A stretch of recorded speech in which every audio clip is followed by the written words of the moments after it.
There is someone in my bathroom helping me wash.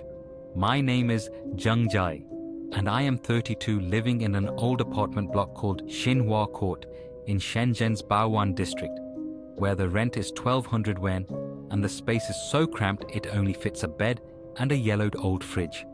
The bathroom is barely 2 meters wide, with black mold growing in the tile cracks that no brush can scrub away, and a rectangular mirror on the wall with edges oxidized into a dull dark grey that breathes a heavy sense of decay.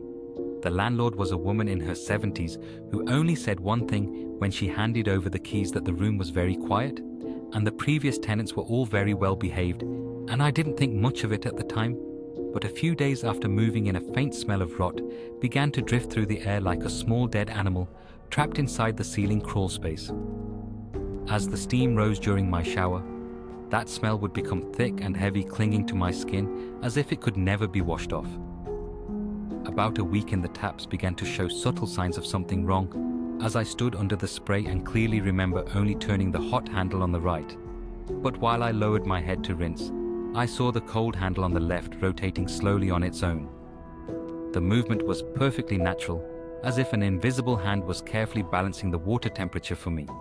And when I tried to stop it by pressing my palm down, I could feel a weak but persistent counter pressure beneath the metal, as if something was pushing back against me from the other side.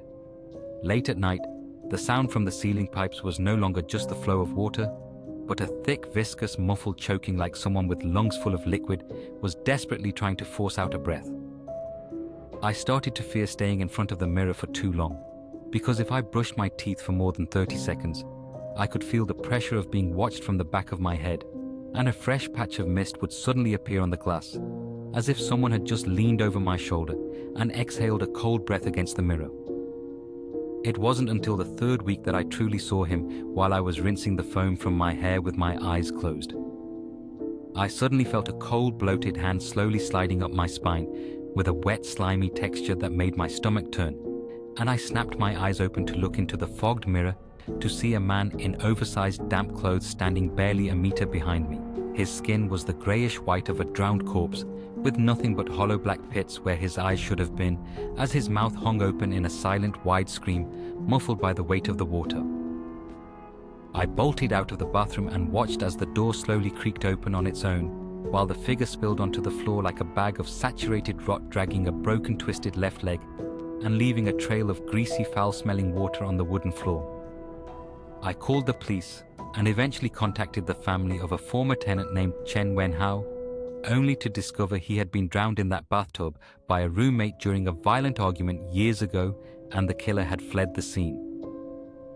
I didn't choose to run away this time, but worked with the police to provide new leads that eventually uncovered the killer's old identification hidden deep inside the bathroom ceiling crawl space.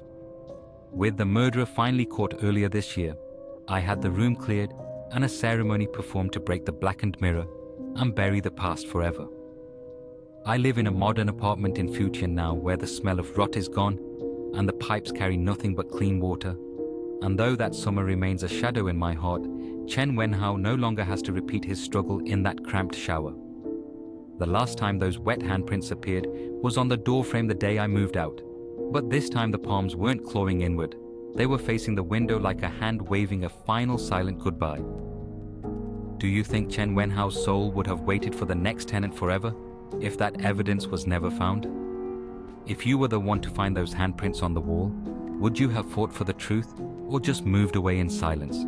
Just a piece of advice: justice might be late, but once the truth comes out, even the coldest bathroom can let the sunlight in. Keep the lights bright while you shower tonight and have a peaceful sleep. The story has ended, but they have noticed you now. You are already deep within the hollows. To ensure you find your way back, or perhaps to ensure you never leave, you must mark your presence. Like the shadow you saw, share the whispers you heard, and if you are truly brave, subscribe to Midnight Hollows, because some things only exist in the dark.